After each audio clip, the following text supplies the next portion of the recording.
Hello, ഇന്ന് നമുക്കൊന്ന് പുറത്ത് പോയാലോ? അപ്പോൾ ഞാൻ ഉമ്മയും ഉമ്മാൻ്റെ അനിയത്തി ഉണ്ട് കേട്ടോ. അപ്പം വന്നിട്ടുള്ളത് സീനത്തേക്ക് തന്നെ കേട്ടോ.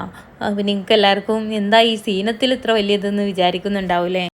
എന്തോ ഡ്രസ്സ് എടുക്കാൻ ഈ സീനത്തേക്ക് തന്നെ വരണം. ഡ്രസ്സ് അതുപോലെ ക്ലോത്തൊക്കെ എടുക്കാൻ ഒരു മനസ്സിന് ഇണങ്ങണം എന്നുണ്ടെങ്കിൽ ഈ സീനത്തേക്ക് തന്നെ വന്നാലേ ഒരു തൃപ്തി കിട്ടുള്ളൂ കേട്ടോ. പിന്നെ എനിക്ക് ഡ്രസ്സ് എടുക്കാനാട്ടോ. അപ്പോൾ ഞങ്ങൾക്ക് 2 കല്യാണങ്ങൾ ഒരുമിച്ച് വരുന്നുണ്ട് കേട്ടോ. അപ്പോൾ അതിന് വേണ്ടിയിട്ട് ഡ്രസ്സ് എടുക്കാനാണ്. പക്ഷേ എനിക്കൊന്നും ഇഷ്ടമാവുന്നില്ല കേട്ടോ. കാരണം ഞാൻ എൻ്റെ മനസ്സിൽ ഒന്ന് കരുതിയിട്ടുണ്ട് കേട്ടോ. അപ്പോൾ എടുക്കണം എന്നുണ്ടെങ്കിൽ ക്ലോത്ത് എടുക്കണം, എന്നിട്ട് എനിക്ക് തന്നെ അടിക്കണം. ആ ഒരു ആഗ്രഹത്തിന് പുറമേ കേട്ടോ.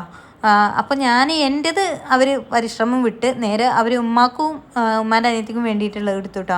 അപ്പോൾ ഇതാണ് അവർ സെലക്ട് ചെയ്തിട്ടുള്ളത്. ഇത് ഉമ്മാൻ്റെ, ഇതിൻ്റെ റെഡ് ഉമ്മാൻ്റെ അനിയത്തിക്ക് അങ്ങനെയാട്ടോ വന്നിട്ടുള്ളത്. പിന്നെ എൻ്റെ ക്ലോത്ത് ഞാൻ ഉടൻ തന്നെ കാണിച്ചു തരാം.